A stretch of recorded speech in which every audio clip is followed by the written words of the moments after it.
Hello, Brubs. We're back with I Never Believed in Ghosts Until 100 Real Life Encounters collected by the editors of USA Weekend.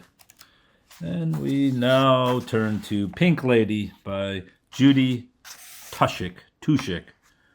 You asked for it. I thought I'd have to go to my grave with the story untold, but no. Please allow me to begin at the beginning with my husband, Tom.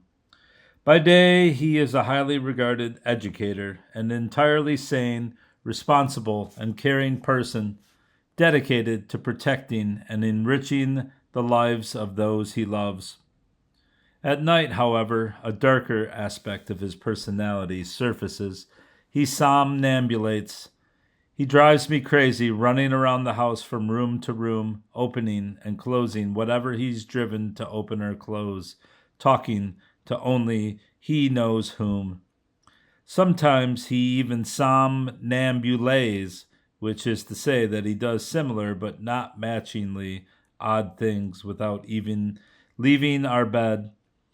He sits upright with arms outstretched like a mummy, or leans over me in a stance like a vulture's, eyes wide and staring, uttering not a sound.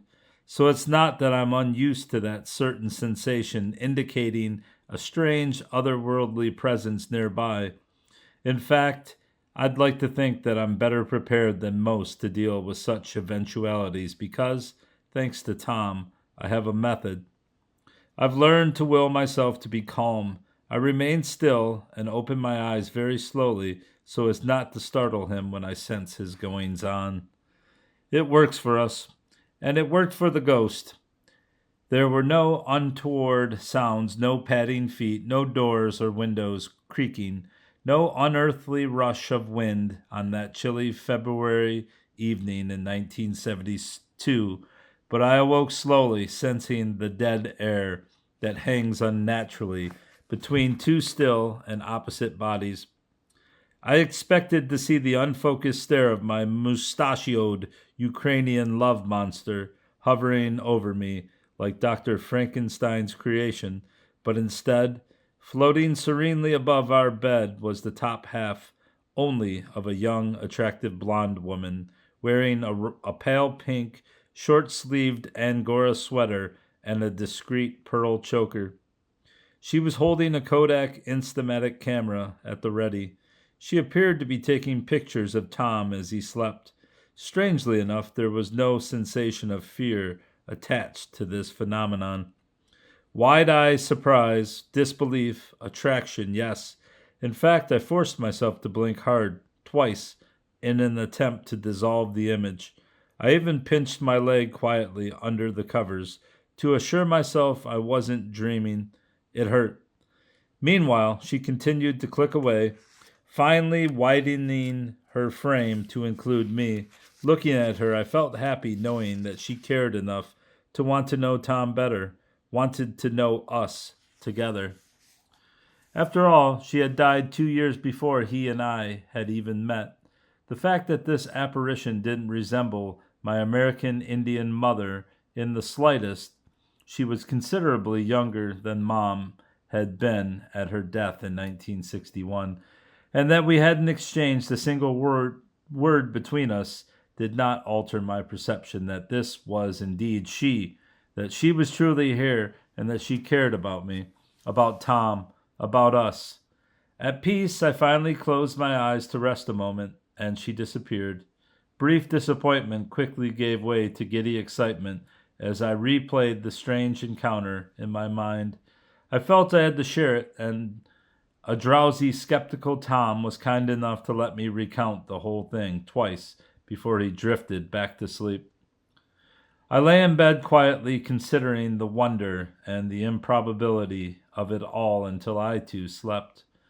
In the light of morning, I still felt the charm of the dream, but recognized that that was what it must have been, a dream. I shook my head as I recalled the surety I'd felt that presence, so unlike my mom in life, was so certainly she in the afterlife. Of course, it was absurd, but oh, it felt so real. There were stirrings upstairs. I could hear the baby, Susie, pounding on the top bar of her crib. I called to the girls as I mounted the double bank of steps, greeting them with lively hellos and the good news of a bright, crisp, sunny day ready to meet us. I hugged Susie over the bars, chatting as I moved from girl to girl. Amy awoke gently as I kissed her big girl ear.